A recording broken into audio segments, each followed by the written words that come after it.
안녕하세요 여러분, 현기쌤입니다. 자 여러분, 우리 이번 시간에는 64번 프린트에서 6.25 전쟁에 대해서 공부해 보도록 하겠습니다. 자 여러분, 우리가 이 6.25 전쟁을 어떻게 공부를 할 거냐면 크게 3개의 덩어리로 나누어 공부할 거예요. 몇 개로 나눈다고요? 네, 3개의 덩어리로 나누어 공부할 겁니다. 어떻게 나눌 거냐? 첫 번째, 전쟁이 일어나게 된 배경. 두 번째, 전쟁의 과정. 그리고 세 번째, 전쟁의 결과. 이렇게 3개의 파트로 나누어서 내용을 정리해 볼 건데요.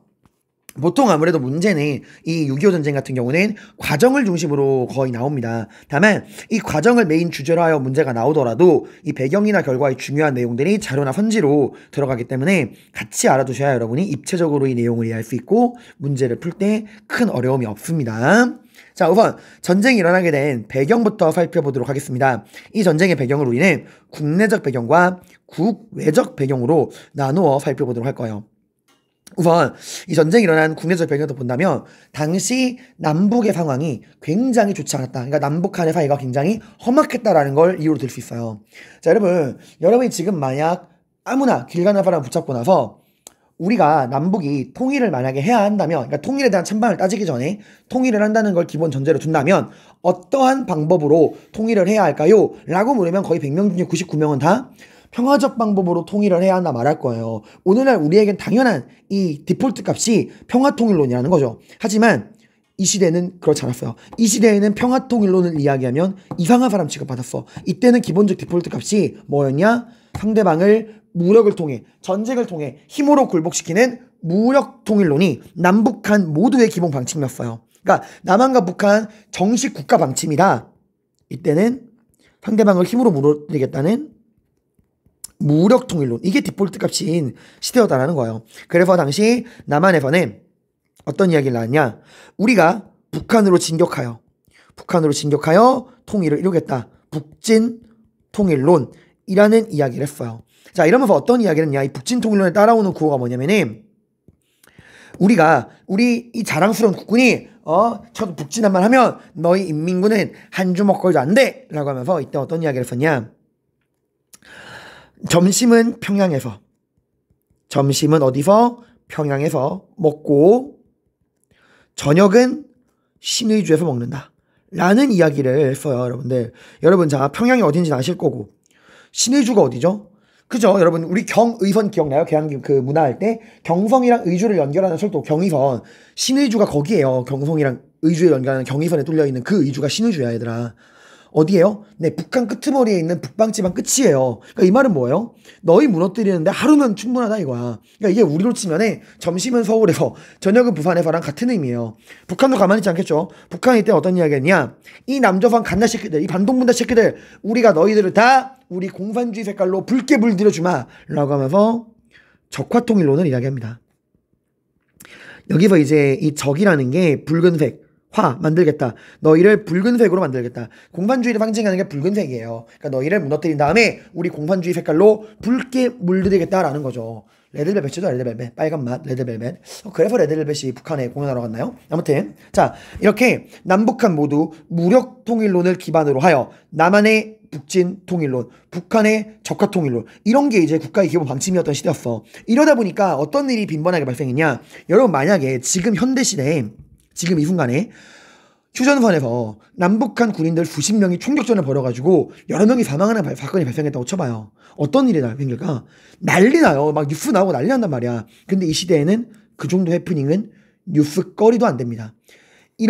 그때는 38선 부근에서 남북한 군인들이 만나서 총격전하는 그게 일상이었어요. 깜짝 놀랐어요. 총격전이 벌어진 줄 알았죠, 여러분들? 총소리가 아니라 총소리입니다. 아무튼 그런 일들이 빈번했다. 그러니까 전쟁 나기 전에 이미 38선 부근에서 남북한 군인들 간의 이런 소규모적인 무력 충돌은 굉장히 빈번한 일상이었다라고 하는 거예요. 근데 여러분 혹시 그 길 가다가 술 취한 아저씨들이 시비 붙는 거 본 적 있죠? 그럼 막 아저씨들이 말리지 마 이런 거 하잖아요. 근데 정작 아무도 안 말리면 안 싸워요. 가만히 있어. 왜 아무도 안 말리지? 이런단 말이야. 남한이 딱 그런 상황이었어요. 그러니까 남한이 겉으로는 북진통일론을 이야기하지만 북진통일론을 할 수 있는 의지도 능력도 없는 상태였어요. 그에 반해 북한은 이 적화통일론이 100% 리얼 진심이었다는 거예요. 당시 북한 존재자가 누굽니까? 네, 김일성입니다. 지금 김일성은 본인의 이러한 야망, 남한을 무력으로 점령하는 이 적화통일론을 무력으로 점령해서 적화통일을 이루겠다라고 하는 이 말도 안 되는 야망을 현실로 이룰 만한 능력과 환경이 뒷받침됐어서요. 이게 우리 역사의 불행이죠. 김일성이 머릿속으로 하는 이 망상, 남한을 무력으로 무너뜨려서 적화통일 시키겠다라는 이 야망이 단순히 망상으로 끝나지 않았다는 거야. 그 야망을 현실로 옮길 만한 환경이랑 준비가 돼 있었다는 거예요. 이게 무슨 말이냐? 1945년 8월 15일 해방 이후를 기점으로요, 여러분들 남북한을 비교해 볼게요. 오늘날 남북한이 아닙니다. 그 시대 광복 이후의 남북한, 광복 직후의 남북한을 비교해 보는 거예요. 일단 경제력은 어디 가도 우월할까요? 네, 오늘날이 아닙니다. 북한이 그 당시 해방 직후에 남북한의 경제력을 비교하면은 북한이 훨씬 경제력이 남한보다 뛰어났어요. 왜 그랬느냐? 이건 일본이 남겨놓은 유산 때문에 그래. 우린 기억하고 있죠. 경제대공황이 터졌고요. 그 경제대공황의 경제위기를 극복하기 위해서 일본이 어떻게 했죠? 이 경제위기를 극복하기 위해 침략전쟁을 일으키죠. 그리고 이 침략전쟁에 한국인들을 효과적으로 동원하기 위해 한국인의 민족의식을 말살하는 말살 정책을 취합니다. 이게 일본의 30, 40년대 정치적인 지배 방법이었죠. 그 경제적으로는요.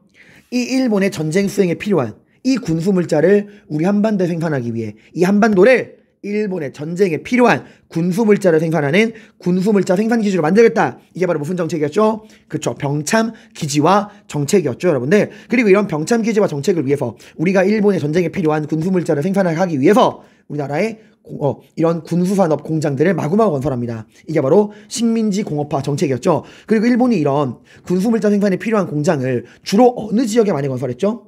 남북한 골고루 균형 있게 그런 거 신경 1도 안 쓴다고 했죠. 전쟁의 효율적인 중국과의 전쟁에 효율적인 중국과 가까운 지하자원이 풍부한 북한 지방의 모든 공장을 몰빵한단 말이에요. 이러니까 광복 직후에 어마어마한 차이가 벌어진 거야. 어느 정도냐면 북한에서 전기를 끊으면 남한엔 전기가 안 들어왔대요. 그 정도로 차이가 났다고 합니다. 자, 남북한 경제력 비교 어디가 더 우월하다? 북한이 경제력이 더 우월하다. 그럼 두 번째 군사력을 비교해 볼게요. 군사력은 어디가 더 뛰어났냐? 이것도 북한이 더 뛰어났습니다. 왜 그랬냐? 우리 이들의 존재를 기억하십니까? 조선의용군.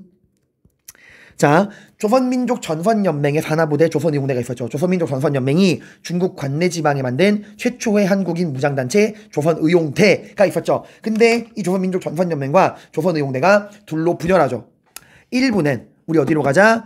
대한민국 임시정부로 합류하자 라고 해서 이렇게 대한민국 임시정부로 합류하기 위한 사람들은 김원봉과 함께 충칭으로 이동합니다. 그리고 이 사람들은 한국 광복군에 합류하게 되죠. 하지만 상당수는 우리 어디로 가자? 중국 화북지방으로 가서 중국 공산당과 연합해서 일본과 싸우자 라고 해서 화북지방 예난으로 이동을 해서 이 당시 이동한 사람이 누굴 중심으로? 그쵸. 이런 생각. 화북으로 가서 공산당과 연합해서 일본과 싸우자 라고 생각했던 사람들은 김두봉과 함께 이 화북 연안지방으로 이동을 합니다. 그리고 뭘 만들죠? 조선 독립동맹을 만들고 조선의용대가 조선의용군으로 개편되죠. 그리고 공산당과 함께 화북지방에서 일본과 치열하게 싸웁니다. 그리고 해방 이후에는 중국에서도 우리나라의 6.25 같은 내전이 펼쳐졌다고 했죠. 일본이 사라지니까 이제 누가 중국의 주인인지 가려보자 해서 국공내전, 국민당과 공산당 간의 내전이 발생을 하고요. 당연히 이 조선의용군은 공산당의 편을 들어서 국민당과 싸우고 공산당이 승리할 수 있도록 도와줍니다. 그리고 이제 해방된 조국으로 돌아온 거야. 근데 어디로 돌아왔죠? 네, 사회주의 이념이 있는 북한 지방으로 가게 된 거야. 그래서 이 조선의용군 무서운 존재입니다, 여러분들. 지금 조선의용군 제가 간략하게 소개해드렸죠. 30년대 중반부터 45년까지는 일본이랑 싸웠고요. 그리고 일본이 망한 이후에는 국공내전에 참여해서 국민당이랑 싸웠어요. 전쟁이라면 똑같은 전쟁의 베테랑들이란 말이야. 당시 이 전쟁의 베테랑 조선의용군 규모가 2만 명이었어요. 이 전쟁의 베테랑 조선의용군 2만 명이 그대로 북한으로 가서 인민군에 편입됩니다. 이래서 해방 직후에 경제력, 군사력 모든 면에서 북한이 우리보다 우월한 상황이었다는 거예요. 근데 얘들아, 북한이 우리랑 비교했을 때 상대적으로 경제력이나 군사력이 우월하다고 해도 북한 혼자인만으로 우리를 무너뜨릴 수 있을까? 그건 힘들어요. 북한이 우리보다 뛰어난 거지 북한도 객관적으로 뛰어난 상황은 아니란 말이야. 그러면 나의 힘만으로 부족하면 주변의 힘을 빌려야겠죠. 자, 그러면 아시아의 북한 주변에 북한을 도와줄 만한 친구들이 있을까? 네, 있습니다. 이게 우리의 두 번째 불행이에요. 예나 지금이나 아시아에서는 북한의 친구들이 풍부하다는 거죠. 당장 볼까요, 여러분들? 우리 지도를. 자, 38선 기준으로 위에 북쪽 지방에 북한, 남쪽에 남한이 있죠. 그리고 북한 위에 오늘날은 러시아, 그 당시에는 소련이 있고 옆에 누가 있죠? 중국이 있죠. 근데 우리 알고 있죠. 소련과 중국은 모두 무슨 주의 이념을 가지고 있죠? 공산주의 이념을 갖고 있잖아. 그러니까 북한, 소련, 중국 모두 이 붉은 빨간 맛이라는 거야. 공산주의라는 거예요, 여러분들. 아시아에서 가장 큰 두 나라가 북한과 같은 공산주의 국가란 말이죠. 그럼 우리 남한의 편은 누가 있죠? 남한과 같은 우익, 이 자유주의 진영의 이념을 가지고 있는 동지가 누가 있죠? 끽해봐야 일본 있을 거고요. 아니면 중국 본토에서 공산당에 밀려나서 이 타이완으로 도망친 이 대만, 타이완이 있고요. 근데 실질적으로 지금 타이완, 대만이 우리에게 도움을 줄 상황은 아닌 거죠. 지금 얘들도 자기 코가 석자야. 그럼 일본은요? 일본은 우리가 식민 지배를 했었잖아. 사이가 얘나 지금이 안 좋아. 이때 더 안 좋아져 이때는. 이제 막 해방했으니까. 그러니까 우리가 지금 아시아인에서 우리가 믿고 의지할 만한 친구가 없다는 거야. 북한은 저렇게 친구들이 많은데. 당연히 북한이 누구에게 도와달라 그래? 그죠? 큰형님인 소련과 중국한테 도와달라 그러는 거야. 형들 나 한 번만 믿어줘. 나 한 번만 믿어주고 나한테 군사 지원해주면 내가 빠른 시간 내에 나만 무너뜨리고 적화통일 시켜서 이 아시아 전체를 우리 공산주의 색깔로 붉게 물들여줄게. 빨간맛 해줄게 라고 이야기를 하는 거예요. 그러니까 이미 김일성은 한참 전부터 이 분단되고 나서부터 굉장히 일찍부터 분단되자마자 거의 소련과 중국한테 끊임없이 남한을 무너뜨릴 수 있는 군사 지원을 요청하고 있었어요. 하지만 초반에 이런 북한의 군사 지원 요청에 소련과 중국은 뭐라 답했을까? No way. 절대 안 된다라고 거부합니다. 왜? 남한이 무서워서. 그럴 리가. 누가 무섭냐? 남한에는 누가 주둔해 있죠? 그렇죠. 지금 이 남한에는 미군이 주둔을 해 있잖아, 얘들아. 이 미군이 무서운 거야. 남한을 건드리면 남한은 무섭지 않아. 남한을 건드리는 순간 자동적으로 미국과의 전쟁이 된단 말이죠. 이것 때문에 소련과 중국이 북한의 지원 요청을 거부합니다. 김일성은 좌절해요. 아씨 이렇게 나의 빨간 맛 적화통일의 꿈은 사라지는 건가? 이랬는데 한반도 남한에 주둔해 있는 미군이 일본으로 철수하는 일이 벌어집니다. 왜 이런 일이 생겼느냐? 이게 이제 국외적 배경입니다. 당시 미국의 국방부 장관이 에치슨이라는 사람이에요. 당시 에치슨이 이 태평양 지역에 선을 하나 그어요. 이게 바로 에치슨 라인입니다. 자, 설명해 드릴게요.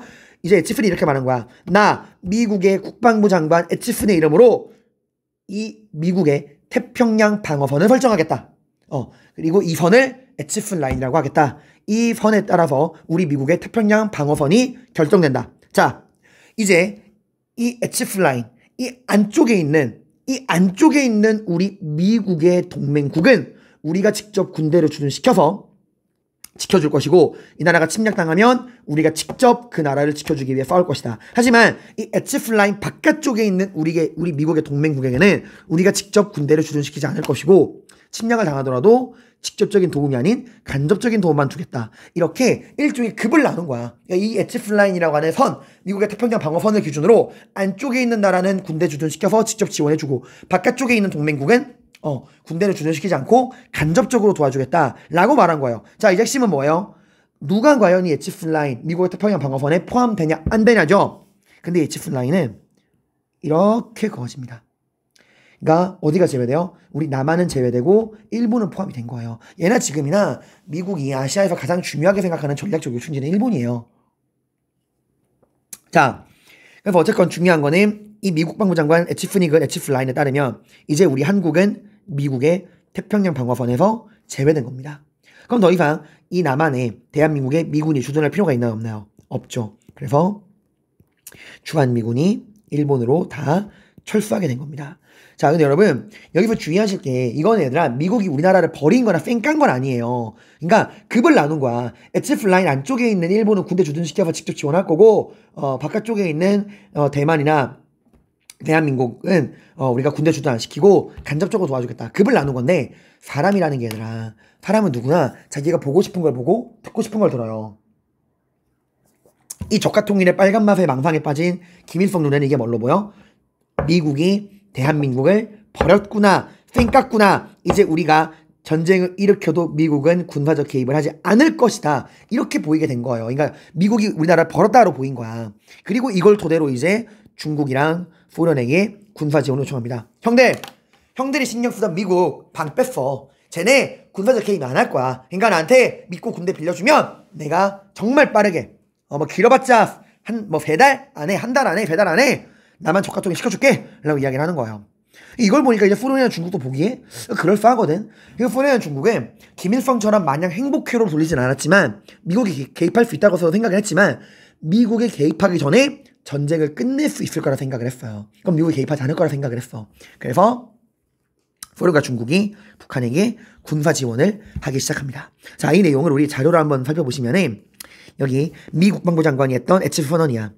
이제 우리가 미국이 그어놓을 이 태평양 방어선은 일본, 오키나와, 필리핀으로 이어진다. 이 선에 제외되는 기타 태평양 지역은 군사적 공격으로부터 안전을 보장할 수 없다라는 점을 명백히 밝힌다.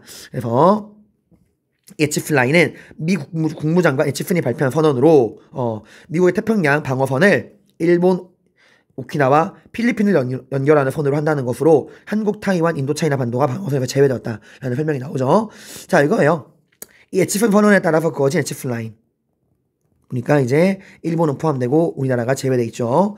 자, 이걸 보고 이제 김일성이 소련과 중국을 설득하는데 성공한 거야. 자, 당시 기록이 나와 있습니다. 스탈린과 김일성의 대화 기록. 김일성은 북조선 뒤에는 소련과 중국이 있고 미국은 스스로 대규모 전쟁을 벌이려 하지 않을 것이기에 미국이 개입하지 않을 것이라는 견해를 밝혔다. 자, 이렇게 김일성이 행복회로를 돌릴 수 있는 근거가 뭐야? 그지, 바로 이 에치프 라인을 자기 마음대로 해석을 한 거예요.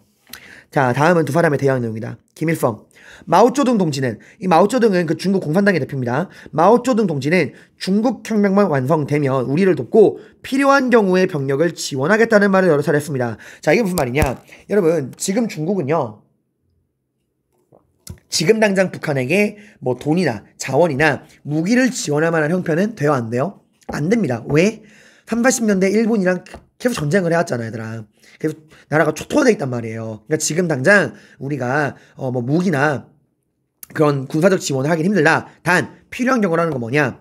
우리의 예상을 깨고 미국이 빠르고 신속하게 이 전쟁에 개입해서 너희 북한이 미국으로부터 위기에 빠진다면, 그렇다면 우리 중국이 직접 군대를 보내 미국과 싸워주겠다라고 한 거야. 그러니까 보험을 들어준 거예요. 얼마나 든든합니까?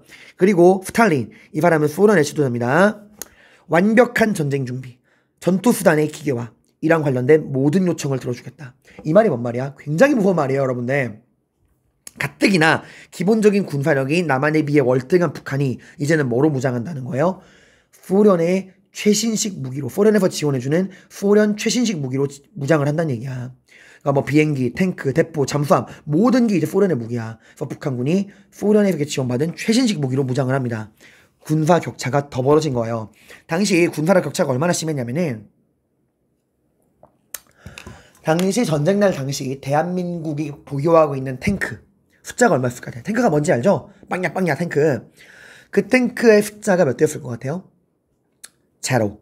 단 한 대의 탱크도 보유하지 못했어요. 근데 북한은 소련이 지원해준 T-34 탱크, 소련제 최신 탱크만 280대 이상을 보유하고 있었다고 합니다. 그러니까 어마어마한 차이입니다. 자, 이러니까 김일성이 전쟁을 안 일으킬 이유가 있어요? 타이밍 is now. 모든 준비가 끝났다. 지금이야말로 남한을 붉게 물들이는 빨간맛의 시간이다. 이러고 이제 쳐들어온 거예요. 그래서 이런 북한군의 전격적인 기습 공격으로 인해서 전쟁이 시작됩니다. 1950년 6월 25일 일요일 새벽 4시 북한군은 전격적으로 38선을 뚫고서 기습 남침을 해오게 됩니다. 자, 여러분, 여기서 용어 주의하셔야 돼요. 남침입니다, 남침. 여러분이 이거를 혹여라도 절대로 북침이라는 표현으로 쓰시면 안 됩니다. 이 용어는 피해자의 입장에서 쓴 거예요. 그러니까 지금 누가 누굴 침략한 거예요, 여러분들? 그래요, 여러분. 6.25 전쟁에 북한이 우리 남한을 침략해온 거예요, 여러분들. 이거 얘들아, 전쟁 나기 전에 38선 부근에서 소규모 무력 충돌이 있긴 했지만 이런 전면적인 전쟁은 북한이 먼저 우리한테 쳐들어온 거야. 그래서 북한이 남한을 침략했다. 그래서 우리가 남침이라는 표현을 써야 됩니다. 피해자 입장에서. 만약에 우리가 북침이란 말을 쓰면은 우리 남한이 북한을 침략했다가 되는 거야. 완전 틀린 거예요. 그래서 여러분들, 자, 이거 남침이냐 북침이냐 헷갈리지 않는 방법 알려드릴게요. 우리가 좀 더러운 얘기지만 똥침이라는 표현을 쓰죠. 자, 똥침은 여러분들 가해자인 손가락 입장에서 쓰는 용어예요? 피해자인 똥꼬 입장에서 쓰는 용어예요? 그죠? 우리가 이걸 쓸 때는 피해자인 똥꼬 입장에서 침략당했다 이래서 똥침이란 말을 쓰지 우리가 가해자인 손가락 입장에서 손침이란 말을 쓰진 않잖아요 여러분들. 그러니까 피해자 입장에서 용어를 써야 한다라고 하는 거예요. 똥침, 손침 이것만 잘 기억해 두시면 헷갈리지 않겠죠. 자, 북한군이 밀고 내려옵니다. 정말 남한이 어떻게 될까요? 개박살이 나요. 당시 우리 대한민국의 수도가 어디죠? 예나 지금이나 서울이죠. 우리의 수도인 서울이 무너지는데 걸린 시간은 단 3일이었습니다. 아니 선생님 어떻게 이렇게 서울이 빨리 무너집니까? 아무리 군사력 차이가 심해도 이건 너무한 거 아닌가 할 수 있는데 여기엔 또 다른 이유가 있어요. 가뜩이나 군사력도 부족한데 당시 우리 대한민국 전체 군인의 3분의 1이 휴가 중이었어요. 잘못 말씀드린 거 아닙니다. 10분의 1도 아니고요. 3분의 1이 휴가 중이었어요. 아니 이렇게 어떻게 3분의 1이나 되는 병력을 휴가를 보낼 수 있습니까? 라고 하신다면 당시 대한민국은 농업국가죠. 그죠? 이 국군 장병들은 각 집안의 소중한 농업 노동력이야. 거기다가 6월이면 한창 뭐 할 때죠? 한창 모내기 할 때란 말이야. 그래서 국방부가 모내기 특별휴가를 보내준 거야. 모든 국군 장병은 집에 가서 농사를 도와라. 이래서 3분의 1 휴가 보낸 거야. 그냥 아무리 그렇다고 쳐도 3분의 1은 너무 많은 거 아닌가요? 그럼 왜 3분의 1인지 아세요? 여기 더 슬픈 비하인드가 있어. 여러분 만약에 지금 우리 수원외고 여러분 우리가 지금 다니고 있는 이 수원외고가 3개 학년이 다니고 있죠. 근데 3개 학년이 현재 기숙사에 동시에 머물진 않아요. 왜? 항상 3분의 1, 한 개 학년씩은 집에 보내죠. 왜? 코로나 때문에 3개 학년이 동시에 모여있으면 감염의 위험이 있으니까 한 개 학년, 3분의 1 학년은 집에 보내는 거잖아 얘들아. 근데 이런 코로나 때문인 이유가 아니라 그냥 예를 들어서 이 학교가 너무 가난해. 기숙사에 방이랑 침대가 모자라. 그러니까 3개 학년을 동시에 수용할 만한 시설이 안 돼. 그래서 반드시 한 개 학년은 집에 가야 돼. 이런 상황에서 이런 이유 때문에 한 개 학년, 3분의 1 학년을 보낸다 생각해봐. 당시 대한민국이 딱 그랬어요. 당시 대한민국 국군은 전체 병력을 한순간에 동시에 수용할 만한 시설이 부족했어. 너무 나라가 가난해서. 그래서 3분의 1을 휴가를 보낸 거예요. 수용할 수가 없어가지고. 이러니까 더 허무하게 뚫린 거야. 자, 서울이 함락됩니다. 자, 여러분 남한의 대통령이 누구죠? 네, 이승만입니다. 이제 이 부하들이 보고하러 왔겠죠. 각하 지금 북한군이 쳐들어왔는데 도저히 막을 수가 없습니다. 피난을 가셔야 됩니다. 자, 여러분 어떻게 하실까요? 여러분 어떻게 하실까요? 1번 피난을 무슨 놈의 피난! 어떻게 수도를 버리고 도망가느냐? 끝까지 수도를 지키겠다! 싸우겠다! 2번 어서 퇴각하자. 여러분 당연히 네, 여러분 여기서 1번이라 선택하시면 안 됩니다. 이 가망 없는 싸움에서 한 나라의 대통령이 무리해서 수도 지키다가 잡혀버리면 그럼 전쟁 끝나는 거예요 여러분들. 당연히 전략적인 퇴각을 할 수 있는 거예요. 전 이걸 비난하고 싶은 마음은 없어요. 예를 들어 봐봐. 어차피 우리가 후퇴를 해야 돼. 퇴각을 해야 돼. 그럼 어떻게 해야 될까? 지금 서울에는 이 사실을 제대로 모르는 상황을 잘 모르는 무고한 서울 시민들이 많이 모여있죠. 자, 여러분이 어떻게 하실래요? 1번 이 상황을 서울 시민들에게 솔직하게 알리고 시민 여러분 지금 북한군이 쳐들어오고 있습니다. 근데 도저히 막을 수가 없으니까 빨리 여러분도 피난 가세요. 빨리 도망가세요. 라고 상황을 알리고 피난 간다. 2번 그럴 경우에 대혼란이 발생하고 혼잡할 수 있으니 알리지 않고 몰래 퇴각한다. 후퇴한다. 이승만은 어떤 선택을 했을까요? 여러분이 어떤 선택하셨겠어요? 참고로 이승만의 선택은 둘 다 아닙니다. 이승만은 제3의 선택을 합니다. 이게 무슨 소리냐? 이승만은 제3의 선택. 거짓말을 해요. 이게 무슨 말이냐? 당시 이승만 대통령은 방송국으로 가서 본인의 목소리로 이러한 녹음을 합니다.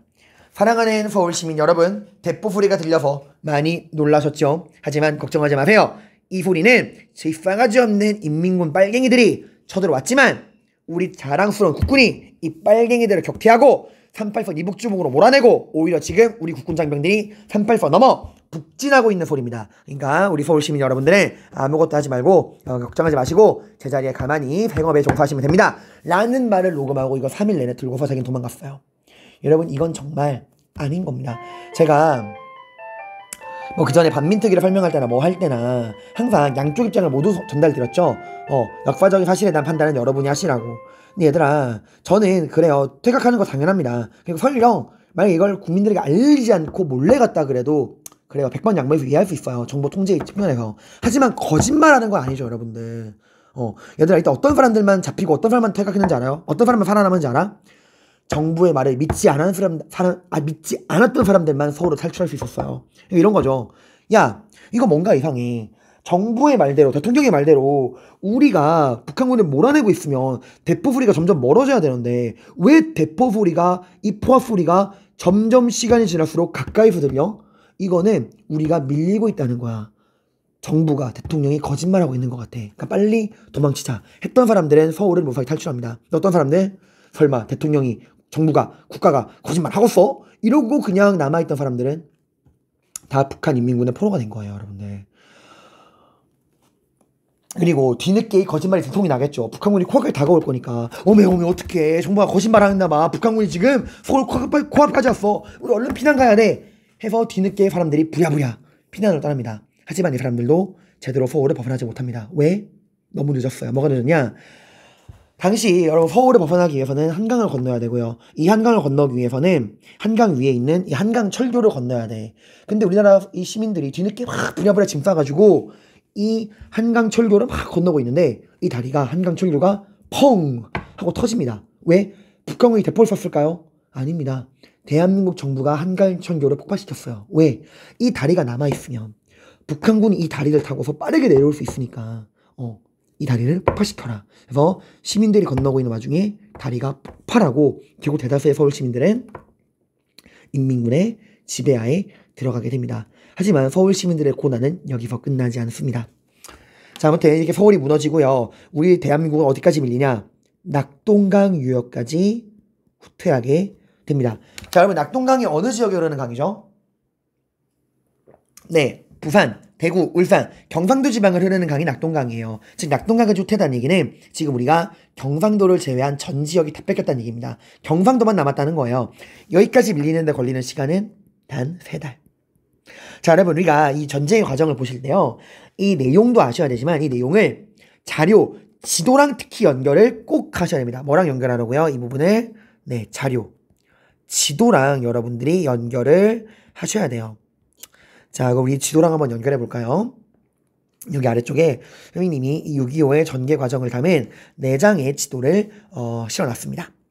뭡니까? 자, 우리 지금 현재 상황이 어디에 해당하는 거예요? 네, 여기 아이고 죄송합니다. 지금 상황은 여기 첫 번째 해당하는 거예요. 북한군이 침략을 해왔고 수도 서울이 3일 만에 무너지고 어디까지? 여기 낙동강까지 밀려난 거야. 여기 낙동강에 우리가 최후의 방어선을 치고서 지금 버티고 있는 거예요. 여기마저 무너지면 대한민국은 멸망하는 겁니다. 자, 이게 첫 번째 여기 나오는 이 서울 함락 낙동강 후퇴. 여기가 이제 첫 번째 지도가 되겠죠, 여러분들. 자, 근데 여러분 제가 이렇게 말한다고 해서 이렇게 오해하시면 안 돼요.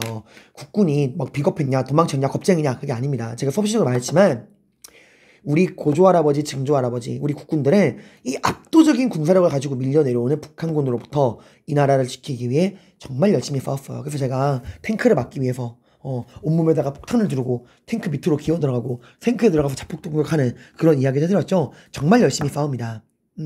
하지만 중과 부족이에요. 도저히 막을 수가 없는 거예요. 너무 차이가 많으니까. 그래서 이때 전쟁에 누가 동원되냐? 이제 정말 나라가 지금 횡사의 기로에 서 있잖아. 뒤가 없잖아. 그래서 누구도, 여러분들도, 학생들도 전쟁에 동원됩니다. 학도병들이 전쟁에 동원되게 되는 거예요. 그 빅뱅의 탑이 주연한 영화 포화 속으로가 이때를 배경으로 한 거야. 그리고 다 학생들이 전쟁에 동원되잖아. 이 낙동강 전투, 낙동강 방어선 지키는 상황을 만든 게 그 영화예요. 그 영화 실화를 기반으로 한 영화입니다. 자, 여기 뒷장에 여기 왼쪽 아래 보시면 학도병의 편지라고 나오죠, 여러분들. 여기 이 학생들이 보이나요? 이 어린 학생들, 이름도 군번도 받지 못한 이 어린 학생들이 학도병으로 이 전쟁에 동원되게 됩니다. 당시 서울 동성중학교 3학년에 재학 중이던 여러분보다도 한 살 어린 동생이죠.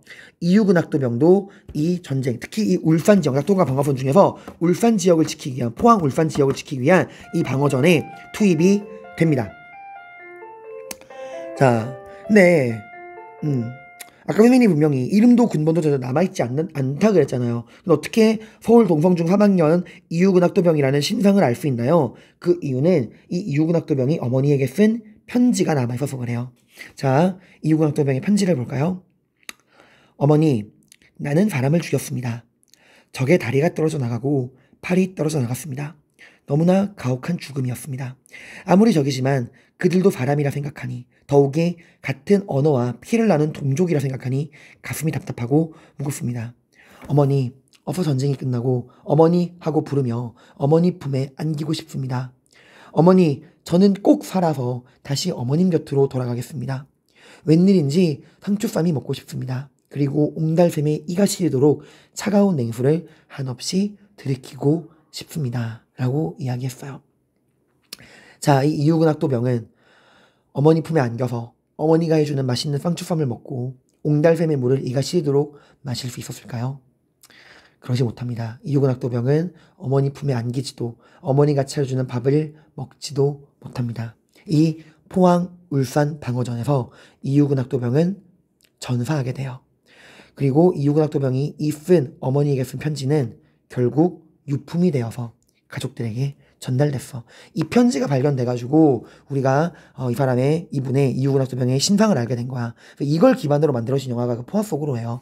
빅뱅 탑이 주연한 그 역할이 이 이유근학도병을 모티브로 만들어진 역할입니다. 자, 만약에 이 자료가 나온다면 이건 언제를 나타내는 자료죠? 네, 전쟁 초반 낙동강 방어선 이 지역을 나타내는 그 자료라는 거, 이때를 나타내는 상황이라는 거, 전쟁 초반이라는 걸 여러분이 알 수 있습니다.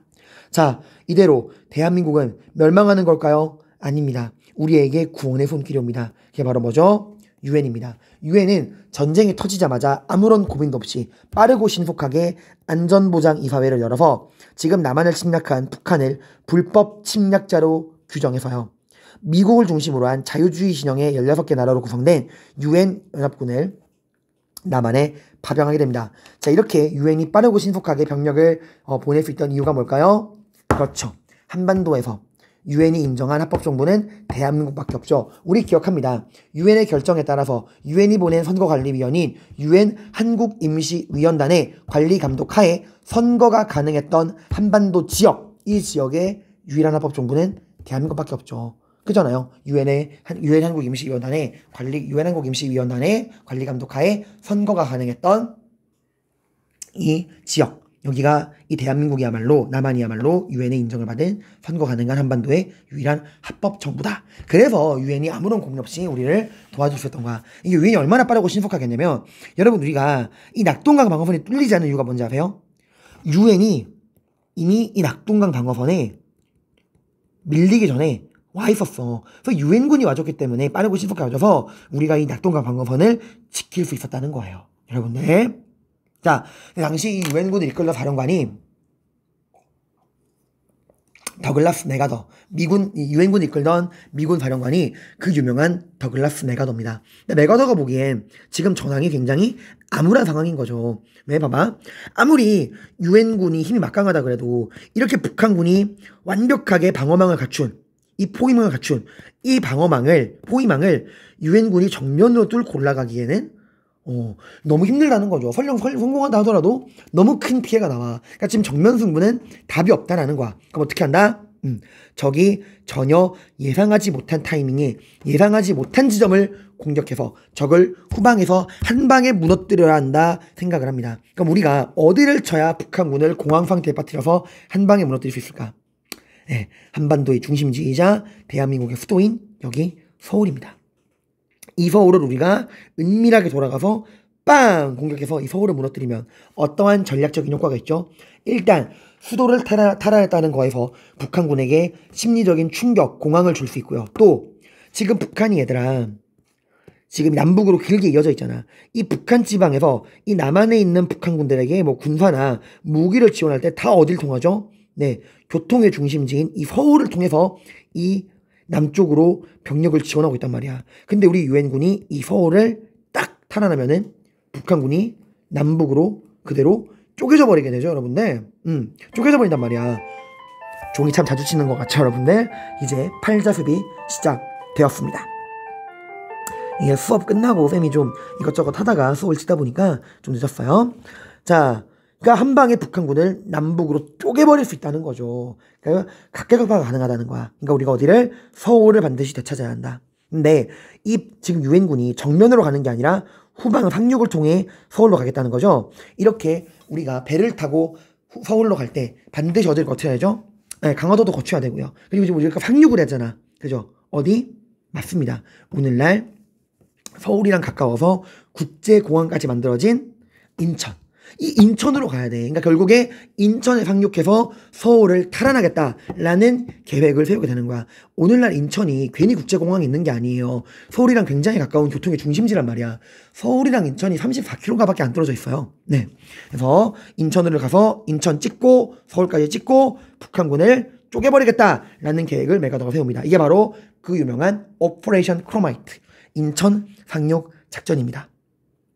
자, 이 인천 상륙 작전 여러분들 어떤 과정을 거쳐서 인천 상륙 작전이 성공하게 되는가는 선생님이 수업 시간에도 말했고 보충 영상으로 올렸으니까 굳이 여기선 다시 말하지 않을게요. 기억나죠? 여러분들 776명의 2주일간 훈련받은 3일치의 식량을 들고 북한군의 눈과 귀를 속이기 위한 가짜 상륙 작전, 이 약도병에 동원된 장사 상륙 작전, 3일치의 무기를 들고 2주간 훈련받은 776명의 학도병들이 북한군의 눈을 속이기 위해 장사지방에 펼친 가짜 상륙 작전인 장사 상륙 작전, 그리고 장학수 대위를 중심으로 한 해군 첩보부대원들이 인천 지방의 북한군 방어망을 파악한 엑스레이 작전, 그리고 메가더가 안전하게 상륙을 할 수 있도록 인천 8미도의 등대를 마지막까지 지킨 켈로 부대 이야기, 이런 것들을 제가 해드렸고 영상으로 올렸으니까 한번 보시기 바랍니다.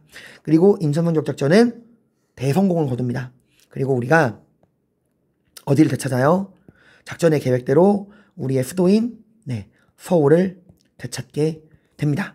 여기서 이제 만족할까요? 아니죠. 이젠 반격의 시간이죠. 이제 우리가 38선을 뚫고서 반격을 하기 시작합니다. 이제 우리가 북진을 하게 돼요. 그리고 순식간에 북한의 수도인 평양을 점령하고요. 어디까지 북진합니까?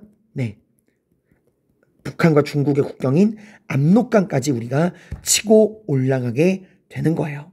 자, 이런 상황을 인천 상륙 작전 이후에 우리가 이렇게 서울을 수복하고 38선을 돌파하고 평양을 점령해서 압록강까지 북진하는 이 상황을 담은 지도가 여기 두 번째 지도예요. 인천 상륙 작전의 성공 이후 인천 찍고 서울 찍고 평양 찍고 압록강까지 우리가 북진하고 있는 이 상황, 이게 인천 상륙 작전의 결과입니다. 두 번째 지도죠. 여러분, 오늘날 국군의 날이 여기 두 번째 지도. 왜 10월 1일이냐? 이 날이 우리 대한민국 국군이 38선을 처음으로 돌파한 날이야. 그래서 오늘날 10월 1일이 국군의 날입니다. 자, 이대로 이제 우리의 승리로 전쟁이 끝나는 걸까요, 여러분들? 그렇지 않습니다. 이미 김일성은 보험을 들어놨죠. 처음에 전쟁 전에 김일성이 이제 중국과 소련에게 군사 지원을 약속받을 때 중국이 뭐라 그랬어? 지금 당장 무기랑 이런 것들을 지원하기 힘들지만 만약 미국이 빠르고 신속하게 개입해서 너희 북한이 위험해지면, 죄송합니다. 물을 마시는데 소리가 크게 났네요. 이때는 우리가 직접 군대를 보내 너희를 지켜주겠다라고 이야기를 했죠. 지금 딱 그런 상황이죠. 미국이 중심이 된 유엔군이 와서 지금 북한이 오히려 망할 위기에 처했잖아. 그러니까 이제 약속대로 누가 와요? 네, 중공군이 개입하게 됩니다. 중공군은 중국 공산당 군대의 줄임말이에요. 중공군. 자, 얘들아, 이 중국이 개입하면서부터 이 전쟁의 성격이 완전히 변하게 됩니다. 이전까지 얘들아, 원래 6.25라는 전쟁은 누구와의 전쟁이었죠? 네, 남한과 북한 간에 벌어진, 동족 간에 벌어진 내전이었어요. 근데 누가 왔죠? 미군을 중심으로 한 이 유엔군, 자유주의 진영이 전쟁에 가담했고요. 이제는 중국을 중심으로 한 사회주의 진영까지 가담한 거야. 이제 이 전쟁은 더 이상 남한과 북한만의 내전이 아니라 뭐예요? 미국을 중심으로 한 유엔군, 자유주의 진영과 이 중국을 중심으로 하는 사회주의 진영 간의 국제전으로 전쟁이 확대된 겁니다. 그러니까 이게 되게 중요한 거야. 그리고 얘들아, 이건 세계사적으로 되게 중요한 게 냉전의 국가들이 처음으로 무력 충돌한 거예요. 냉전이라는 게 뭐죠? 네, 미국을 중심으로 한 우익, 자유주의 진영과 소련을 중심으로 한 좌익, 사회주의 진영이 직접적인 대립이 아니라 정치 외교적인 그 얼어붙은 정치 외교적으로 대립하면서 얼어붙은 분위기를 만드는 게 냉전이었잖아. 근데 이제는 냉전이 열전이 된 거죠. 이 자유주의 진영과 공산주의 진영, 사회주의 진영이 붙은 거야. 근데 가슴 아프게도 이게 어디서? 우리나라에서 일어났다는 거죠. 참 여러분, 뭐 생각해봐요. 임진왜란, 청일전쟁, 러일전쟁, 6.25 다 우리나라예요, 여러분들. 참 우리나라가 다른 나라의 대리전의 무대가 된 적이 되게 많아요. 여러분들, 우리나라가요, 가지고 있는 역사의 그 깊이에 비해서 현재 보존되고 있는 문화재의 양은 굉장히 적어요. 왜? 이렇게 뭐 청일전쟁, 러일전쟁, 6.25 전쟁 겪으면서 우리나라 문화재가 되게 많이 손댔어요. 얘네들이 설마 여기는 한국의 소중한 문화재가 있는 데니까 싸우지 말자, 대포 쓰지 말자 그러겠어요? 그런 거 신경 안 쓰죠. 그냥 막 싸우는 거죠. 그래서 지금 우리가 살고 있는 이 수원, 여기 다니고 학교 다니고 있는 수원의 자랑 유네스코 세계기록문화유산인 수원 이 화성도, 정조가 만든 화성도 이 전쟁 중에 다 부서진 거고요. 지금 우리가 보고 있는 화성은 이후에 다 복원한 거야, 얘들아. 참 마음 아프죠. 자, 여러분들 이렇게 생각하는 친구도 있어요. 선생님, 우리 지금 미국이랑 유엔이 있는데 뭐 중국 하나 온다고 우리가 밀리겠어요? 네, 밀립니다. 여러분, 중국군을 무시하면 안 돼요. 중공군은 아까 설명드렸지만 3, 40년대에는 일본과 싸웠고요.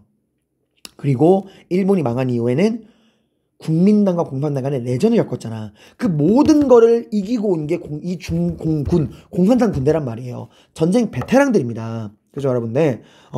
그리고 얘들은 굉장히 전략을 잘 썼어요. 그러니까 전쟁 경험도 굉장히 풍부하고 이 중공군은 유엔군의 강점과 약점을 이미 분석을 다 했어요. 유엔군의 강점이 뭐냐? 미국을 중심으로 한 이 자유주의 진영은 돈이 많고 하다 보니까 기본적인 무기가 뛰어나. 특히 미국을 중심으로 한 공군 전력. 이 공군 전투기들이 뿌앙하고 폭격하는 이 공군 전력이 굉장히 우수하다. 하지만 단점은 뭐다? 다국적 연합군으로 이루어져 있다 보니 지휘체계나 통일력이 우리에 비해 부족하다는 거예요. 그래서 중공군은 낮에는 안 싸워줍니다. 이 미군 전투기가 폭격하는 낮에는 땅굴 파고 숨어 들어가 있어. 안 싸워줘. 그리고 이 전투기가 뜰 수 없는 이 밤에 움직이는 거야. 근데 움직일 때 또 심리전을 걸어요. 사람은 소리에서 공포를 느껴. 그래서 중공군은 밤마다 피리 불고 꽹가리 치면서 행진을 합니다. 막 무기를 들고 싸우면서. 그러니까 나중에는 이 소리만 들려도 이 유엔군이랑 우리 국군의 입장에서는 사람들이 죽어나가는 거야. 그러니까 나중에 이 소리만 듣고도 멘탈이 깨지는 거예요. 거기다가 중공군의 또 다른 장점 뭐예요?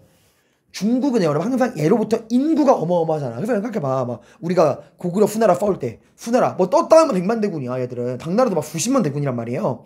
그러니까 이 당시에 중공군을 인해전술이라 불렀어. 너무나 숫자가 많은 거야. 선발대로 온 애들만 30만 명이야. 계속 끊임없이 몰려오는 거예요. 그래서 이런 중공군의 물량 공세와 중공군의 이러한 신출기몰한 전략에 유엔군이 순식간에 무너지게 됩니다. 그리고 전격적인 후퇴를 감행하니 이게 여기 나와 있는 세 번째 지도예요. 중공군의 참전 이후 전선이 어떻게 변했습니까? 네, 다시 우리가 압록강까지 치고 올라왔는데 어느새 다시 우리가 쭉 밀려나가죠. 특히 어딜 다시 빼앗깁니까? 예, 힘들게 인천 상륙작전으로 힘들게 되찾은 우리의 수도 서울도 빼앗기게 돼요. 이 서울을 빼앗기고 퇴각한 날이 1월 4일이거든. 51년 1월 4일. 그래서 이거를 우리가 일사후퇴라고 이야기합니다. 중공군의 개입 이후에 전황 변화. 자, 그래서 이 중공군의 개입 이후 세 번째 지도. 이때 이제 우리가 서울을 빼앗기고 퇴각한 걸 뭐라 그런다고요? 일사후퇴라고 이야기를 합니다. 서울이 무너지게 된 거예요. 그리고 이때 또 중요한 사건이 바로 흥남철수입니다. 흥남철수. 여기 지도에 여러분들 이 흥남 보이죠, 여러분들? 이 당시에 중공군의 이런 전격적인 진격 앞에서 너무 빠르게 무너지다 보니까 당시 흥남에 퇴각하지 못하고 고립돼 있던 미 10군단 10만 명, 국군 수만 명, 35만 톤의 군수 물자, 거기다가 몰려든 10만 이상의 피난민, 이들을 철수시켰던 게 흥남철수라고 했죠. 흥남철수에 대한 비하인드 스토리는 제가 수업 시간에 말했고 영상으로도 참고 영상으로 올렸으니까 여기서 다시 설명하지 않겠습니다. 다만 이 일사후퇴 흥남철수가 뭐 이유라는 것, 중공군 개입 이후에 벌어진 일이라는 것 여러분들 꼭 기억해 두시기 바랍니다. 또 당시 흥남철수를 배경으로 나온 노래가 바로 굿세어라 금순아라는 노래예요. 굿세어라 금순아. 이 금순이가 당시 흥남지방에서 남한으로 피난 온 이 북한 피난민을 상징하는 존재예요. 그러니까 얼마나 힘들었겠어, 피난와서. 그러니까 힘내자, 굿세어라 금순아라고 하는 건 자조적인 노래입니다. 이런 작품 되게 많아요. 여러분 슈퍼맨 좋아하십니까? DC 코믹스에서 나온 슈퍼맨. 그 슈퍼맨 이야기를 만든 사람은 미국인이 아닙니다. 유대인이에요. 그러니까 이스라엘에서 그 당시 뭐 이스라엘 나라가 없으니까 미국으로 도망쳐온 피난온 유대인. 이 유대인이 만든 이야기가 슈퍼맨이에요. 슈퍼맨은 외계인이죠. 그죠? 미국인들 입장에서 보면은 외계인, 이방인이란 말이야. 그들 유대인들도 미국인들 입장에서는 이방인, 이민자란 말이죠. 그러니까 자신들을 슈퍼맨에 투영시킨 거야. 이 외계인 출신의 슈퍼맨이 이 지구와 미국을 위해 싸워주듯 지켜주듯 우리 이민자인, 이방인, 우리 유대인도 이 미국을 위해 열심히 살 테니까 저희를 배척하지 말아주세요. 라는 다른 게 슈퍼맨 이야기예요. 아무튼 굿페어라 금수나, 흥남철수, 서울함락, 일사후퇴 다 중공군의 개입 이유를 나타내는 내용이다 라는 거 알아두시고요. 근데 여러분, 이 사람은 적응의 동물입니다. 처음에야 이 중공군의 신출귀몰한 전략에 밀렸지만 점차 이런 전략 전술에 대한 파악이 끝나요. 그리고 전열을 정비한 유엔군이 다시 서울을 되찾게 됩니다. 그리고 이때부터는, 이 이후부터는 지금 우리가 살펴봤듯이 이런 버라이어티한 전선의 변화는 일어나지 않아. 양국의 이 중국을 중심으로 한 이 사회주의 진영과 미국을 중심으로 한 이 자유주의 진영이 힘의 균형이 팽팽하게 맞은 거예요. 그래서 이때부터는 마치 우리가 줄다리기 할 때 양쪽의 힘이 맞아서 팽팽하듯 양쪽의 몸무게가 같아서 시소가 평형을 이루듯 양쪽이 이제 힘의 균형이 맞아서 이때부터는 전선이 완전히 고착화됩니다. 이걸 보여주는 게 여기 네 번째 지도예요. 전선의 교착. 보시면 나오죠? 우리가 서울을 되찾은 이후에 이제는 이 가운데서 양쪽이 팽팽하게 힘겨루기를 하고 있는 거야. 힘의 균형이 맞아 떨어진 거야. 이러다 보니까 전선이 고착화된 겁니다. 자, 이러니까 이제 누가 불만이 생긴 거냐? 중국에 불만이 생긴 거예요. 생각해봐, 얘들아. 지금 남한은 누가 도와주고 있죠? 미국을 중심으로 한 16개 나라가 연합군을 만들어서 도와주고 있어. 근데 북한은 소련이 도와주긴 도와주지만 소련은 지금 직접적인 군대를 보내준 게 아니라 무기만 보내주고 있단 말이에요. 실질적으로 병력을 보내서 이 미국과 유엔군을 상대로 싸우고 있는 건 누구예요? 중국이란 말이야. 이러니까 이제 중국이 불만이 생긴 거예요. 야, 소련! 야, 언제까지 뒷짐만 질 거야? 빨리 너네도 무기만 보내지 말고 직접적인 병력을 보내서 우리를 도와줘! 라고 이야기를 하게 됩니다. 자, 그래서 소련은 어떻게 했을까? 군대를 보냈을까요? 그렇지 않습니다. 소련은 여기서 한 발 물러납니다. 왜냐하면 소련은 여기서 전쟁이 더 이상 커지는 걸 극도로 경계했어요. 왜냐하면 여러분, 여기서 만약에 소련까지 군대를 보낸다? 그럼 이건 진짜 세계 3차 대전입니다. 왜? 당시 미국만 핵무기를 가지고 있던 게 아니에요. 이미 소련도 원자폭탄 개발, 핵무기 개발에 성공했어. 핵무기를 가진 두 나라가 전쟁을 벌인다? 이거 진짜 까딱질만했다가는 다 끝나는 거야, 얘들아. 그래서 소련은 뭘 제안하냐? 여기 나오죠? 정전. 야, 우리 풍문이 싸우지 않았냐? 우리 이만하면 됐으니까 우리 이제 잠시만 우리 뭐 하자? 전쟁을 좀 그만 쉬자. 전쟁 좀 멈추자. 전쟁 스톱 멈춰. 정전을 제안을 하는 거예요. 자, 여러분들 이게 이제 서울을 되찾은 이후 정전 협상과 전선 고착화, 바로 이 네 번째 지도예요. 자, 당시 정전을 누가 제안했다고? 소련이 제안했다고. 이 소련의 제안으로 이제 양국 간의, 양 진영 간의 전쟁을 멈추기 위한 정전회담이 진행됩니다. 이 정전회담을 다른 말로는 휴전회담이라고도 해요. 옛날에는 이걸 휴전회담이라고 썼는데 요즘 교과서는 다 정전회담이라는 말을 쓰더라고. 그러니까 둘 다 알아두세요. 자, 소련의 제안으로 당시 오랜 전쟁에 지쳐있던 이 유엔군과 미국도 동일해서 결국에 유엔군과 이 북한 소련 간의 이 정전회담, 휴전회담이 진행이 됩니다. 자, 근데 여기 뭔가 어색하지 않나요? 지금 전쟁을 멈추는 거잖아, 얘들아. 소련의 제안으로. 그죠? 근데 지금 테이블에 누가 있어요?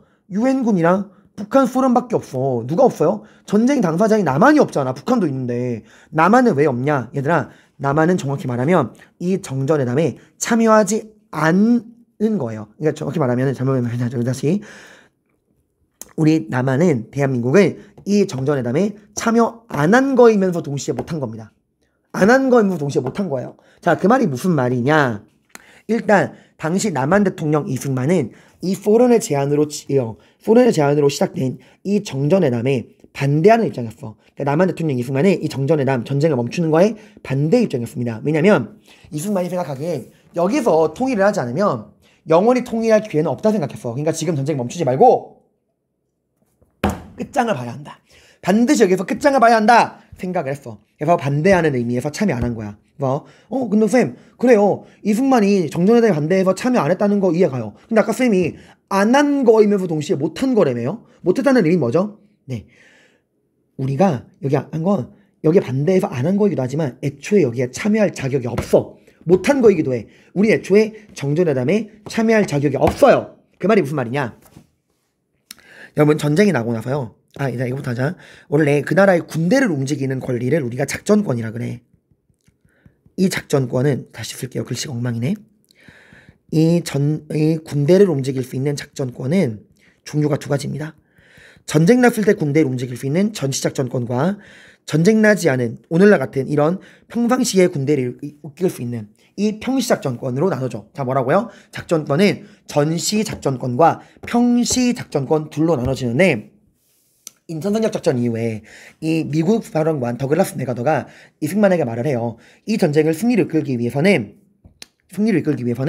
단일한 지도 체계가 필요하니 대한민국 국군의 지휘권을 우리 미국에게 넘겨주시길 바랍니다. 라고 해서 이승만 대통령이 넘겨요. 그래서 이 전시작전권과 평시작전권이 모두 미국에게 넘어간 거야. 그러니까 애초에 우리는 이 작전권이 없다 보니까 이 전쟁을 그만하는 정전회담에 참여할 권리도 애초에 없던 거야. 그래서 안 한 거이기도 하고 못한 거이기도 한 거예요.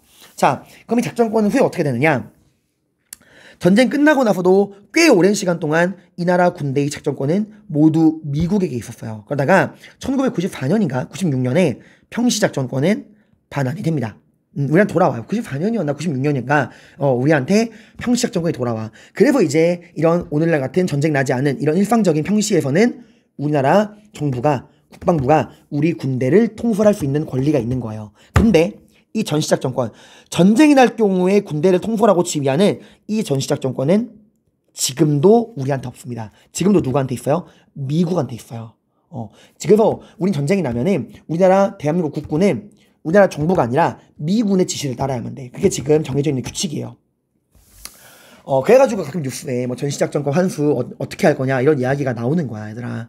그래서 여러분이 가끔 미국이 흑막으로 나오는 영화나 드라마를 보면은 꼭 우리가 뭔가 딱 결정을 내리면 이 양복 입은 미군 애들이 와가지고 당신들은 군대를 움직일 권리가 없어! 막 이런 얘기 하잖아요. 그게 이것 때문에 나오는 거예요.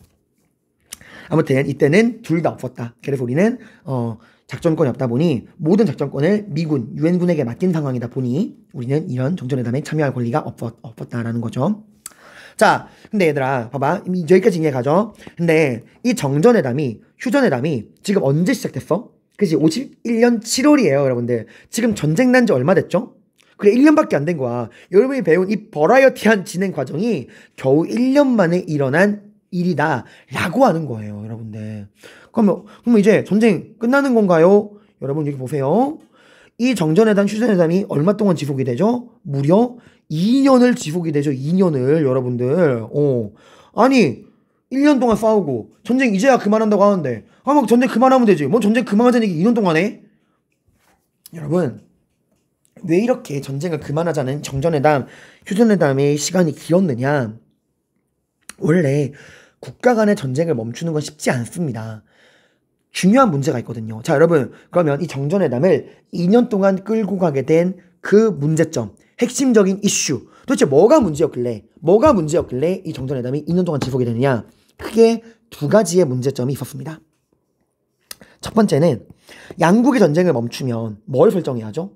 그죠? 국경선을 설정해야죠. 전쟁 멈추면 이 양국의 국경선, 이 군사경계선을 어떻게 설정할 것이냐? 전쟁 이후에 양국의 국경, 이 군사경계선을 어떻게 설정할 것이냐? 이게 첫 번째 문제고요. 두 번째는 전쟁하다 보면 많은 포로가 잡히잖아요. 이 포로들을 어떻게 본국으로 돌려보낼 것이냐? 포로 송환 문제. 이게 이제 두 개 걸리는 거야. 여기에 관해서 여러분들 이 미국과 북한, 소련은 각각 다른 의견을 냅니다. 자, 제가 말했죠. 좋은 놈 나쁜 놈 있다 없다? 없다. 자기 이득대로 움직인다는 거야. 자, 일단 이 군사분계선 설정에 관련해서 북한과 소련은 38선을 유지하자. 여러분 기억나죠? 전쟁 전에 이미 남북의 경계선을 그어져 있었잖아. 뭐 북위 38선. 이게 왜 그어진 거죠? 그죠? 얄타 회담을 계기로 소련이 대일전에 참전하면서 미국이 제안해서 그었잖아요. 뭘 위해서? 역할 분담을 위해. 이제 북위 38선을 기준으로 북쪽에 있는 일본군의 무장은 소련이 해제시키고 남쪽에 있는 일본군의 무장은 우리 미국이 해제시킨다 라고 하는 과정에서 양국의 역할 분담을 하기 위해 38선이 이미 그어져 있었잖아. 지금 북한이나 소련은 전쟁을 그만할 거라면 전쟁이 일어나기 전에 그어져 있던 기존의 38선 이걸로 돌아가야 한다. 그래서 이거 유지보다는 여러분들 회복이란 표현을 씁시다.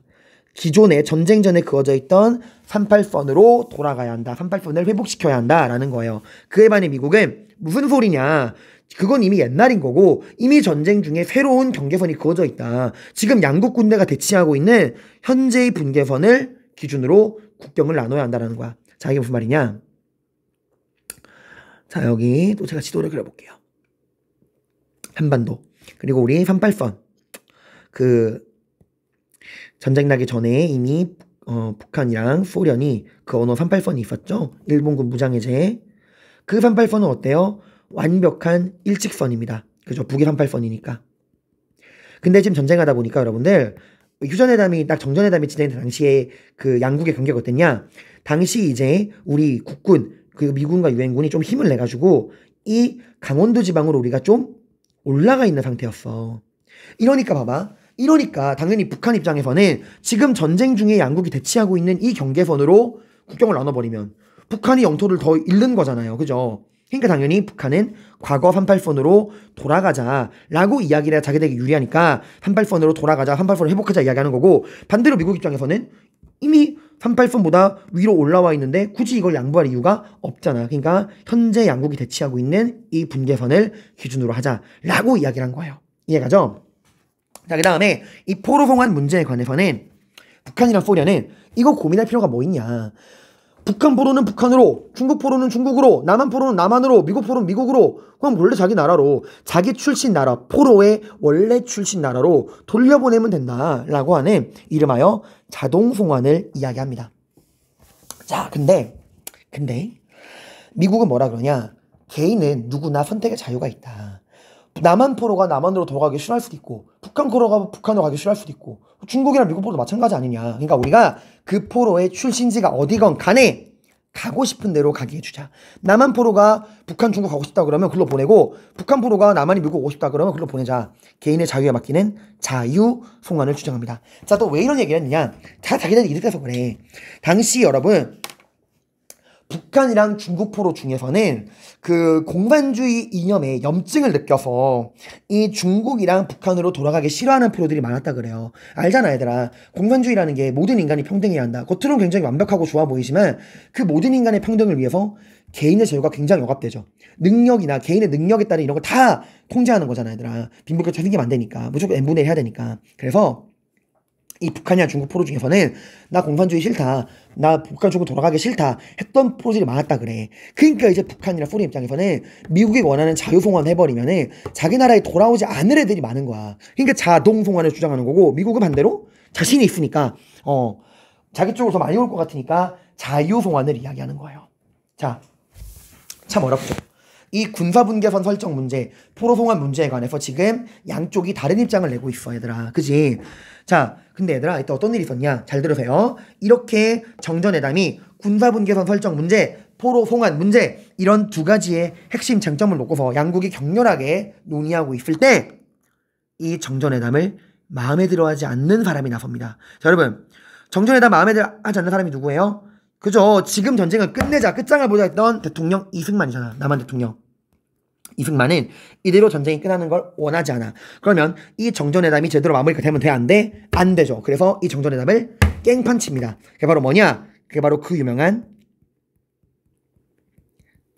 반공포로 석방 사건이에요. 자, 이게 무슨 말이냐? 당시 우리 그 한반도 남쪽 전라도 지역에 이 거제라고 하는 섬이 있어요. 거제도. 오늘날은 이제 그 도로로 이미 다 육지로 연결돼 있죠. 다리만 4개 뚫려 있더라고. 근데 얘들아, 당시 이 거제도에 이 포로 수용소가 있었어요. 근데 그 포로들 중에 반공포로가 있어. 죄송합니다.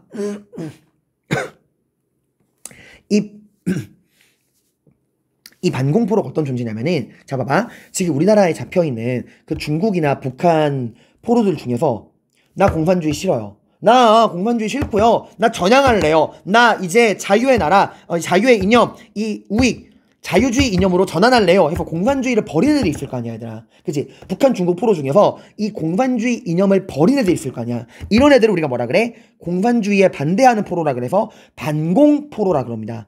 자, 근데 이승만이 지금 뭐 한 거야? 이 반공포로를 자기 마음대로 석방해버린 거예요. 자, 이러면 돼, 안 돼? 안 돼. 지금 이 포로를 어떻게 처리할지, 자기 본국으로 돌려보낼지, 가고 싶은 대로 가게 할지 결정이 났어, 안 났어? 안 난 상황이야. 근데 이승만은 공산주의를 버린 순간부터 이 사람들은 우리의 국민이다 이래가지고 다 풀어버린 거예요, 여러분들. 이러면 누가 열받아? 북한이랑 소련이 열받죠. 아니, 니들이 뭔데 니들 마음대로 다 결정해버리는 거야?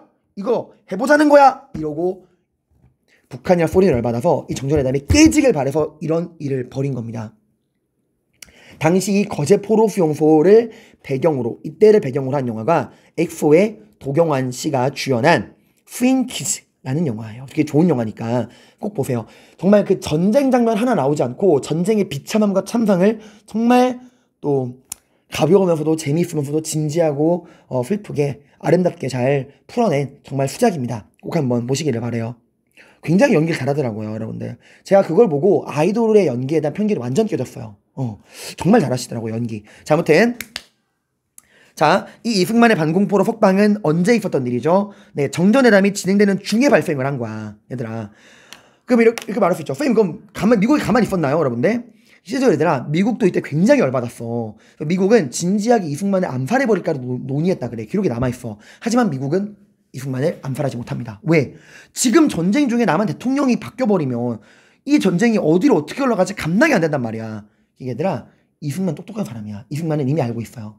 지금 이 상황에서 내가 무슨 짓을 벌여도 미국은 나를 버릴 수 없다라는 걸. 그래서 이런 짓을 벌인 거야. 근데 이 정전회담은 깨지지 않습니다. 북한이랑 소련이 참아요.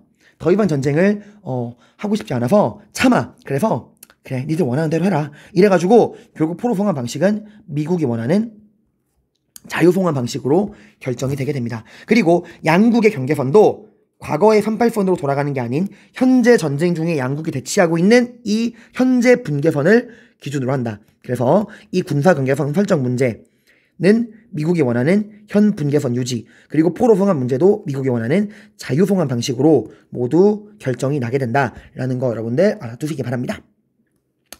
자, 근데 얘들아, 이게 되게 끔찍하고 무서운 이야기인 게요. 지금 현재 분계선을 기준으로 한다는 얘기는 바꿔 말하면 뭐냐면 이 정전회담이 끝나고 정전협정이 체결돼서 그 정전협정이 효력을 발휘하는 그 순간 직전까지 양국 군대가 점령해놓은 땅이 양국의 국경이 된다는 얘기야. 그럼 어떻게? 끊임없이 싸워야겠죠. 언제까지? 이 정전회담이 마무리되고 정전협정이 체결돼서 전쟁이 끝나는 그 정전협정의 효력이 발휘하는 그 순간까지 싸워야 되겠죠. 그래서 얘들아, 실제로 이 정전회담이 진행되는 이 2년 동안 죽은 사람이 전쟁 초반 1년 동안 죽은 사람보다 훨씬 많아요. 훨씬. 비교가 안 됩니다. 자, 그래서 결국 정전협정은 이 두 가지 문제가 결정되고 체결이 됩니다. 정전협정, 다른 말로는 휴전협정. 절대 여러분들 종전이라는 말로 혼동하시면 안 돼요. 지금 우린 전쟁이 얘들아 완전히 끝난 게 아니에요. 우리 잠깐 정지한 거야. 일시정지한 거예요, 여러분들. 그래서 여기 나오죠? 정전이란 전쟁 중에 군사적인 행동을 완전히 멈추는 걸 말하는 건데 지금 우리는 죄송합니다. 다시 말할게요. 지금 정신이 없네요. 정전이란 전쟁 중 군사적 행동을 완전히 멈추는 걸 말하는데 종전은 전쟁이 끝난 것을 말한다. 근데 지금 우린 종전이야, 정전이야? 우린 지금 전쟁이 끝난 게 아니라 전쟁 중에 군사 행동을 잠깐 멈춘 정전 상태예요. 그래서 우리가 언제 전쟁 터질지 모르는 겁니다, 여러분들. 그리고 아까 제가 말했던 이 핵심 이슈 있죠. 군사분계선 설정 문제, 포로 송환 문제, 여기 제가 풀이해놨어요. 국경 설정과 관련해서 공산군은 북위 38도선의 회복을, 유엔군은 현전선을 주장했고, 포로 교환에서 공산군은 모든 공산군의 포로 송환을, 유엔군은 희망자만 송환시킬 것을 주장하며 대립하였다 라고 설명해놨죠. 그래서 여러분들 당시 이 포로 송환, 결국 자유송환이 결정됐으니까 어떻게든 자기 진영으로 더 많은 포로를 데려가려고 막 설득할 거 아니야, 포로들에. 그걸 배경으로 한 소설이 바로 최인호 씨가 쓴 광장이라는 소설이에요. 그 주인공이 포로가 되는데 이 주인공을 설득하기 위해 공산주의 대표, 자유주의 대표가 나와. 그래서 우리 쪽으로 와라 하고 막 설득하는데 주인공은 같은 말만 되풀이해. 나는 당신 어디로 가고 싶어?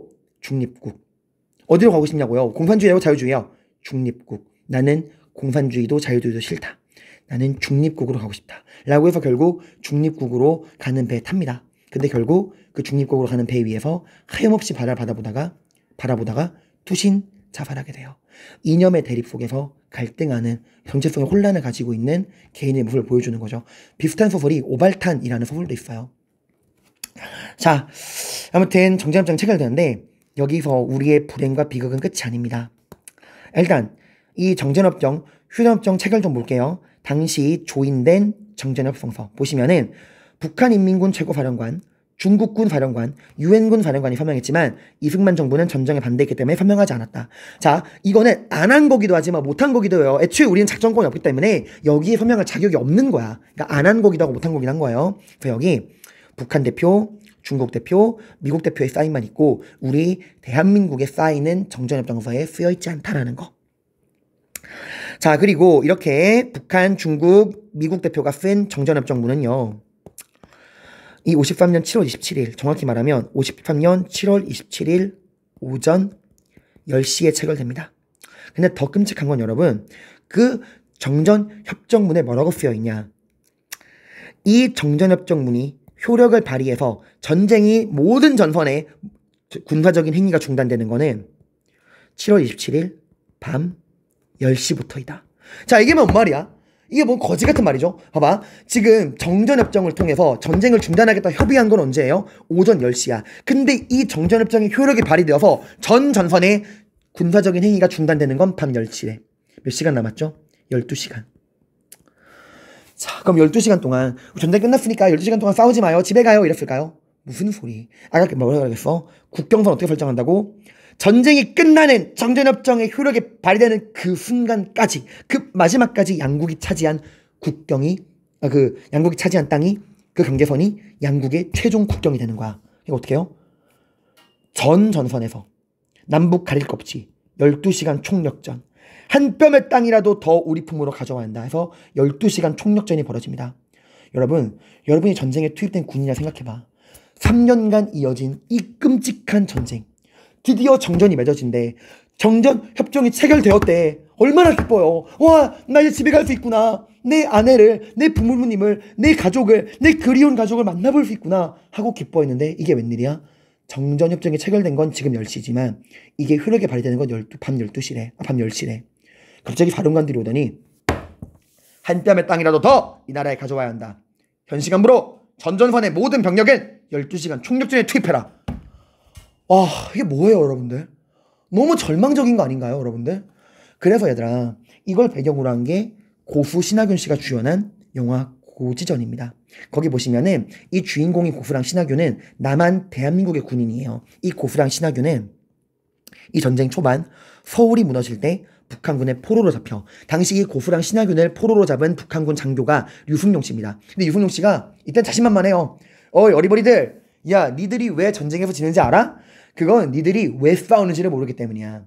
이 전쟁 길어봤자 일주일이면 끝나. 그러니까 너희들 이 전쟁이 끝나면 이 전쟁은 일주일 만에 끝나. 전쟁이 끝나면 이 조국에 꼭 필요한 건 너희 같은 젊은이들이야. 풀어줄 테니까 얌전히 고향 가서 짱 박혀 있다가 전쟁이 끝나면 다시 돌아와서 조국 재건에 나서라. 풀어줘라! 라고 딱 풀어줍니다. 자신만만한 거죠. 근데 이게 뭔 소리야. 일주일 만에 끝나던 전쟁이 지금 3년 만에, 거기다가 마지막까지도 12시간 총력전이야. 그래서 실제로 이 총력전 막바지에 주변 동료들 다 죽고 이 신하균이랑 유승룡이 참호에서 만나요. 그러니까 이제 신하균이 유승룡에 말해요. 야, 너 나 기억하지? 의정부에서 네가 그랬잖아. 네가 왜 지는지 아냐. 왜 싸우는지를 모르기 때문이다. 싸우는 이유가 뭔데? 하고 물어보니까 류승룡이 굉장히 허탈한 표정으로 내래 분명히 기억하고 있었어. 근데 분명히 기억하고 있었는데 너무 오래돼서 까먹었어. 라고 이야기를 해요. 그리고 이 말 하자마자 밤 10시가 되고 라디오에서는 전 전선의 모든 군사적인 행위를 중단한다. 반복한다. 정전협정에 따라 전 전선의 모든 군사활동을 중단한다. 라는 방송이 올라나옵니다. 그래서 둘은 그 방송을 듣고 너무나 어이없다는 듯이 미친 듯이 웃어요. 허탈하다는 그걸로. 이게 참 유승룡이 말한 왜 싸우는지 까먹었다 라는 말이 어떤 의미를 가지고 있는가 생각해 보시길 바랍니다. 그리고 그 신하균의 친구인 고수는 먼저 죽어요. 근데 고수가 죽기 전에 그런 말을 해. 친구야, 우리는 사실 모두 지옥에 가야 되는데, 우린 다 지옥에 떨어져야 되는 운명인데, 여기보다, 이곳보다, 지금 전쟁이 벌어지고 있는 이 현실보다 더한 지옥이 없어서 우리가 여기 있는 건 아닐까? 라는 이야기를 합니다. 참 너무나 마음 아픈 이야기죠. 자, 이 전쟁은 우리에게 무엇을 가져왔을까요? 일단 여러분, 전쟁 나기 전에 남북한의 국경선은 북이 38선이었죠. 근데 이제는 이 38선이 뭐로 변한 거야? 그지? 새로운 국경선인 정전협정이 맺어지기 직전까지 양국이 싸운 분계선, 새로운 국경인 휴전선이 설정된 거예요. 자, 여기 뒤에 지도를 볼게요. 두 번째 장에 여기 나오죠? 당시 전쟁 나기 전 군사분계선 38도선이었는데 이게 이제 일직선이었다가 전쟁 중에 양국에 대치하던 이 군사분계선, 마지막까지 싸우던 이 군사분계선이 휴전선이 되었다. 그래서 38선과 휴전선은 완전 다르다라는 거 여러분이 구분하시길 바랍니다. 자, 그리고 여러분들 정말 많은 사람이 죽었어요. 여기 죽은 사람들 나오죠. 정말 셀 수 없는 많은 사람이 죽었는데 특히 민간인 피해자가 어마어마하게 많죠. 왜 이런 일이 생겼냐면 여러분들, 이거는 제가 그때 서울 얘기했죠. 지금 서울은 주인이 몇 번 바뀌었어요. 인민군의 손에 들어갔다가 다시 우리 국군의 손에 들어왔다가 다시 북한군의 손에 들어갔다가 다시 우리 손에 들어왔죠. 주인이 네 번 바뀌었어. 그래서 그 당시 서울 시민들 필수 준비물이 뭔지 아세요? 인공기랑 태극기를 다 가지고 있었대. 언제 주인이 바뀔지 모르니까 살아남아야 하니까 주인이 바뀔 때마다 민간인에 대한 보복성 학살이 일어납니다. 북한이 점령하면 이 반동분자 새끼들 니들 나만 편들었지 하고 죽이고요. 남한이 들어오면 이 새끼들 니네 빨갱이 편들었지 이러고 죽이는 거야. 그래서 그 영화 태극기 휘날리며에 보시면 그 장동건이랑 원빈이 대한민국 군인이거든요. 근데 이 극 중에 장동건의 아내이자 원빈의 누나가 이 서울이 점령당할 때 북한군의 포로로 잡혀. 그러다가 이제 북한군이 식량을 배급받고 싶으면 우리를 위해 일하라우 이래가지고 먹고 살아야 되니까 식량 배급받기 위해서 인민군을 위한 노동력에 동원됩니다. 근데 이거를 빌미로 빨갱이로 몰려서 죽어요.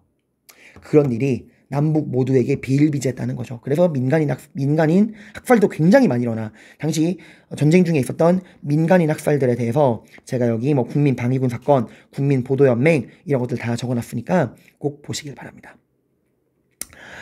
자, 너무나 많은 사람이 죽었어요. 사망자만 500만 명 이상. 자, 이 전쟁은 우리 마음에 뭘 가져왔을까요? 남북에 대한 어마어마한 증오심을 가져옵니다. 그 전까지는 같은 민족이니까 우리가 통일을 해야 되지 않을까? 라는 생각을 했는데 이제는 그런 말을 꺼낼 수도 없는 거야.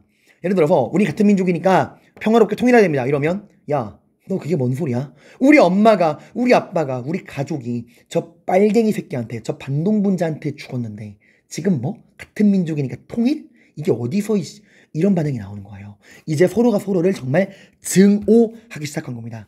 분단이 고착화되는 거예요.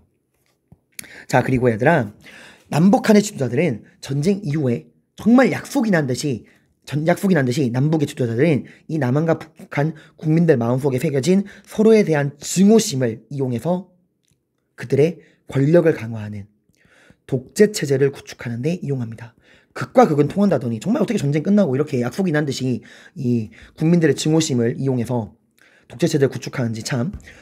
북한에서는 여러분들 김일성의 전쟁 이후에 전쟁 패전의 책임을, 전쟁에 패배했잖아요. 어쨌든 북한은 적화통일 실패했잖아요. 그 실패의 책임을 자기 동료들에게 돌려버립니다. 야, 우리 인민군이 이 6.25 전쟁에 패배한 건 이 북한 내부에서 저 반동분자들과 내통한 세력이 있기 때문이다. 김원봉, 김두봉, 박헌영 니들 다 저 남한 반동분자들과 내통했지! 라는 이런 온갖 이유를 다 집어 씌워가지고 박헌영, 김두봉, 김원봉 모두 숙청당하고 이때부터 북한은 김일성 1인 독재 체제로 들어가게 돼요. 남한도 마찬가지예요. 이승만 자신에게 말합니다. 봐라! 내가 예전부터 뭐라 그랬냐? 내가 정읍버릇 때부터 북한 위험하니까 조심해야 한다 그랬지. 봐라, 모든 게 내 말대로 되지 않았냐. 결과적으로 이승만의 말대로 공산주의의 위험성이 드러난 거잖아요. 6.25로. 그래서 이때부터 이승만은 본인을 중심으로 한 강력한 반공체제를 구축하고 장기 집권에 들어갑니다. 어떤 식으로 장기 집권에 들어가는가 구체적인 내용은 다음에 시험 끝나고 이승만 정권 보면서 보도록 할게요. 자, 그리고 여러분들 이때 또 이승만은 이승만은 미국이랑 한미 상호 방위조약이라는 걸 맺게 돼요. 한미방호 방위조약. 이건 말 그대로 한국과 미국이 서로 도와주겠다는 건데 이거 뭘 떠올리면 되냐? 조미푸어 통관조약 당시 대한제국과 미국이 맺은 그 조미푸어 통관 당시 거중조정이라는 게 있었죠.